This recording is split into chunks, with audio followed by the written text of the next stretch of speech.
Inshallah. Could I, mashallah, forgive me? I had some strange reason. The first time I've ever had an issue with my internet.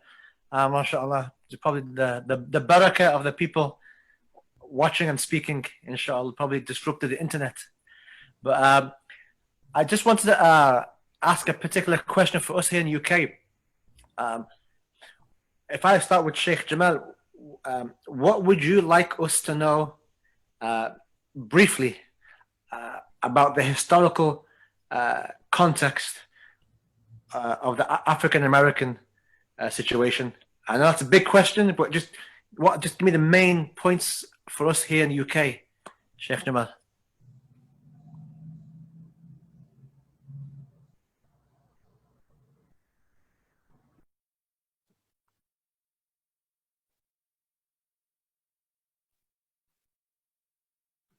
All right, sorry about that. Bismillah ar-Rahman ar-Rahim. First of all, you need to understand this. Number one, I don't call myself African American. I'm a Black American. And I know for a lot of you guys, that's a little bit different because the majority of the Blacks that are living in your country are either from Africa or they're from the Caribbean. And so you like to call them Afro-Caribbean. And now someone referred to me as Afro-Caribbean. I was like, I'm not Afro-Caribbean, bro. You know, I'm a Black American, and I have my reasons for that. But the thing here is that people have to understand. I know a lot of people get a little touchy when Black Americans let you know that our people came to America against their will. Most people that come to this country come because they want to be here. Our people came here because they were forced to. We didn't say, hey, you know, we'd like to go to the land of freedom and all this kind of crap. And let me say this first and foremost. I'm about to have a very real conversation with you guys, right? Because I was told we were having a conversation, not necessarily a program. So if you don't like cursing and these kind of things, you might want to just log off right now. Because I'm just going to be very straightforward about a lot of what I feel. Because that's what you asked me to do. You asked me to come in and talk with you guys. And this is not going to be Sheikh Jamal and all that business. This is your brother talking to you straightforward about these issues. And one of the things you have to keep in mind is if you're like living in the UK, right? And you are people that can say that I've got relatives in another country, and you know exactly who they are. You know what village you come from. You know exactly the language. You know the generation. You can trace your generations back to whatever, this kind of thing. The last name that you hold, the last name that you actually have, you've had, and you know where it comes from, and you've had it for years. It wasn't something given to you. It was something your family has had for years. So honestly, there is no correlation between, say, the Black American experience, right, and that of, say, Pakistanis who came to England and worked in the mine, the mills, and all these kind of things. There is no correlation between us and maybe, say, things that happened in India and that led to your development of your caste system and these kinds of things. No, not at all. None of you were shackled and stacked up on top of each other like sardines in a boat and then shipped across the ocean. You know, a boat ride, a plane ride just from here, from Atlanta to England is 8 hours, sometimes 9. So think about a boat ride, which would take months.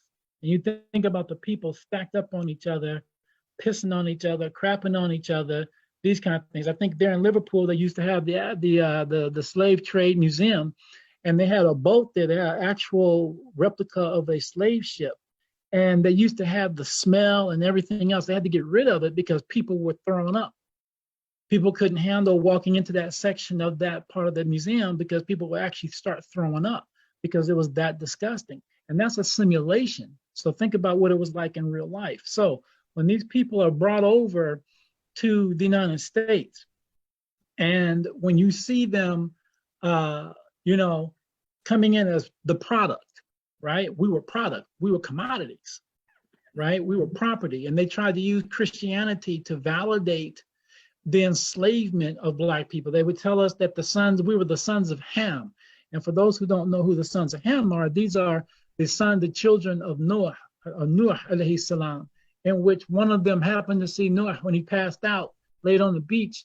His clothing was drawn up, and he could see like the whites of his thighs, or as the Bible tells us, or the story tells us. I don't believe his thighs are white personally, but they said that you could see the opening, you could see the lightness of his thighs, and he was looking at it and quote unquote had some unpure thoughts about his father.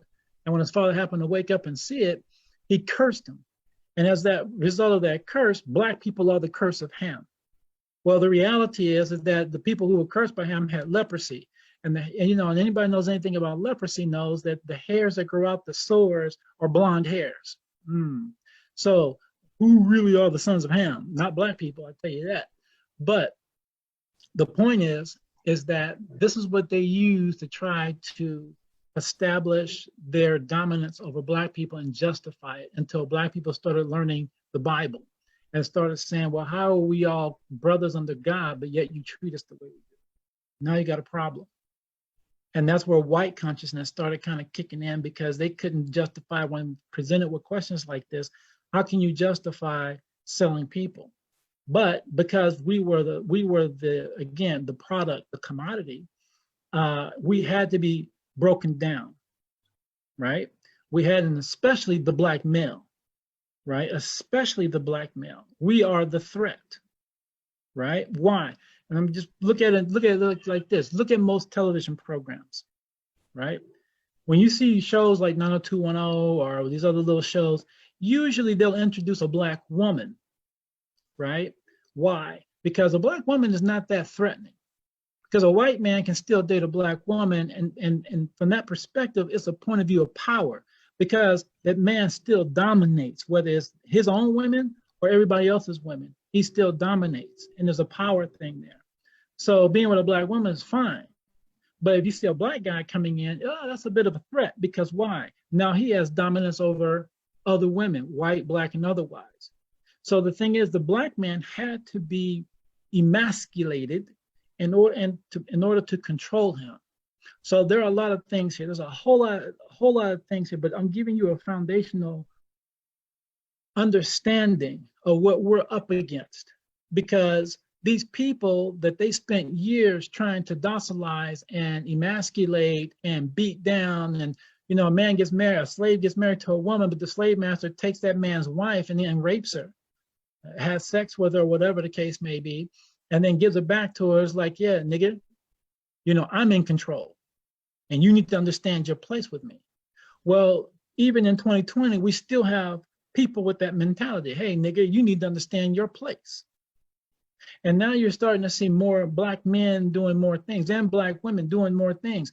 And then now we have an inset, we have an influx of foreign people here now. So now you've got Indian people, Pakistani people, Arab people, you got Latinos, you got Asian people.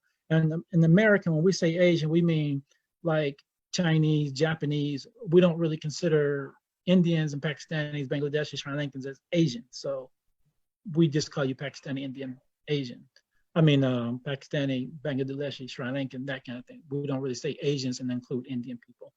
But anyways, so the thing here is that as these people are coming in, it's like, well, wait a minute. Now they're being faced with another situation, understanding that there are more people of color than themselves, and they don't like that. But they don't like the fact that the product is now becoming the competition. They don't like the fact that the commodity that they once had is now looking them in the eyes and saying, not only am I equal to you, but actually in some cases I'm better than you. And they don't like that. And so their way, because like we created a whole town. If you ever heard the Black Wall Street in Oklahoma, we had our own towns, had our own businesses, doing our own thing, developing our own schools. We were doing well. People were wealthy. And the white people didn't like it. And they went in there and they shot up everybody, killed people, burned the whole city, the whole town down. Rosewood in Florida, same thing. Black middle-class people, wealthy black people, just doing their own thing, having their own businesses, their own everything, staying out the way, not being part of the problem. But white people didn't like it. So they went in and destroyed it. This is what we're up against. So when people like come to the United States, I'm like, well, my grandparents came here and they had nothing, and they made themselves, and I don't want to hear that garbage. If you have a country that you can relate to, you can resort back to, you got a last name that you know where it comes from, it wasn't given to you. If you've got a family in another country that's been there for generations, you can't talk to me and say that, and try and draw some comparisons or try and say, well, Black people can do it and they can pick it up. No, it's not that simple. And it's not that easy. It is not that easy for us. So now we come to a situation where, again, it's an issue of authority and power. And right now, many people, because here in Atlanta, we didn't just deal with like people getting shot by police. We just literally a couple of weeks ago had 2 white men shoot a man that was jogging in his own neighborhood, because they said they came up to him saying, hey, came in the truck. Like literally they were riding around looking for somebody. They were looking for problems. And then they see this Black man running, and because he didn't comply to their commands, guy jumps out the truck and tries to go toe to toe with him, this man's son. Well, when he saw the Black man was beating the hell out of his son, he pulls out the shotgun. Then when the brother looks and tries to make a move, he gets shot numerous times, right? And so that's supposed to be justified? That's supposed to be justifiable killing? You see what I'm saying? Because why? What were you out there rolling around for? Because you were looking for someone to hurt, specifically someone Black. And this is how it is. Here in Georgia, I live in the deep South. I may live in Atlanta, you hear the city and movies about Atlanta, the rappers are from Atlanta and all that stuff. But the reality is that I'm still in the South. And in the South, we got people here who grew up with hunting. They grew up with guns. There's a strong gun culture here in the South. Heck, I've got mine. I've got my weapons, and you have to. You got to protect your household. You got to protect your family. You got to protect yourself. You got to protect your neighbors. You got to protect your community. There's no way Brother Hasan's coming to Atlanta, Georgia, and I'm not going to take full responsibility for protecting my guests. As a Muslim, I couldn't even do that. So the thing is that this is where I live. This is our reality. And when you say, oh, we shouldn't have guns, no, get out of here with that mess. We have it. And even if we didn't, it'd still be something else. Even in your own country, you guys like using knives, which is more brutal as far as I'm concerned, because you got to get up close and stab. If it ain't stabbing, you're getting beat in the head. I remember a gay guy got beat up, tied up with barbed wire, and thrown around in Scotland.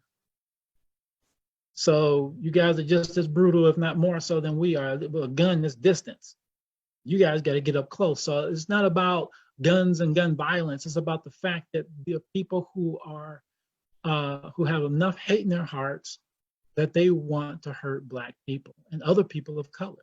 And don't be Jewish, because you're not considered white. I don't care how pale skin you are. You're not considered white. In some cases, Italians are on the same boat. But bottom line is, and Imam Hasan can give you some more, but my thing is that we're coming from a point of view of where people look at us as being subpar. Even in our Constitution that everybody talks about, as Americans, we are, as Black people, we're only considered 3/4 of a human being. And that's in the books. That's not something we're making up or what we're talking about. That's in the books, that Black people are only considered to be 3/4 of a human being. And they did that because why? They didn't want, if there were too many Blacks being able to vote, right, then it would overpower things in the Confederacy, meaning the South, wouldn't be able to win the things that they wanted. The North didn't want the South to have more votes, because then the North would lose out, because these Black people would have been able to help the Southern states get more laws passed. And so therefore they automatically, this is the North, who supposedly fought for the Black people. So they basically said, no, Black people only count as 3/4 of a human being. So that's how that goes. And then even after Abraham Lincoln signed the Emancipation Proclamation, we were promised 40 acres and a mule. We ain't seen that 40 acres and a mule. We're still due an old reparations. We're quick to give Jewish people their money.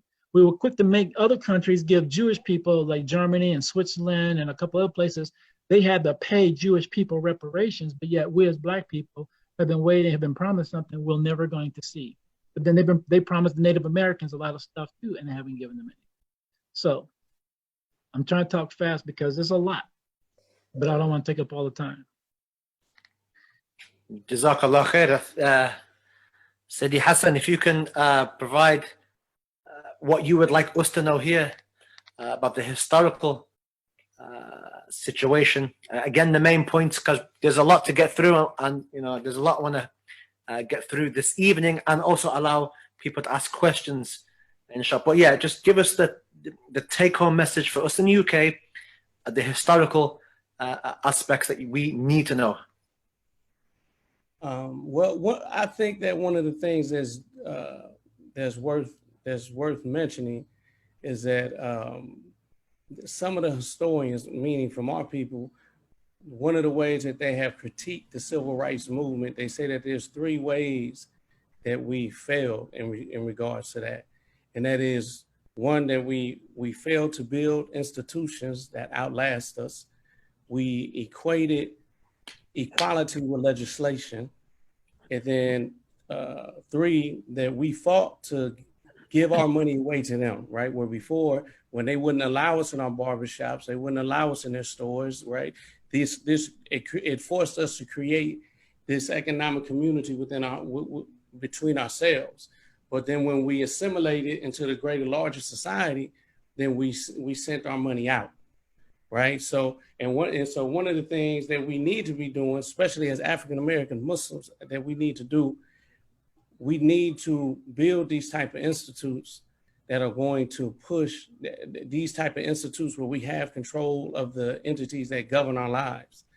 We need to be having our own schools. In fact, if you look, one of the things that's kind of going under the current, if you look at what's taking place, when Sheikh Jamal and Brother Mustafa, and us who are around that same time, when you wanted to study Islamic knowledge at one point, we had to go to certain people, right? You had to go.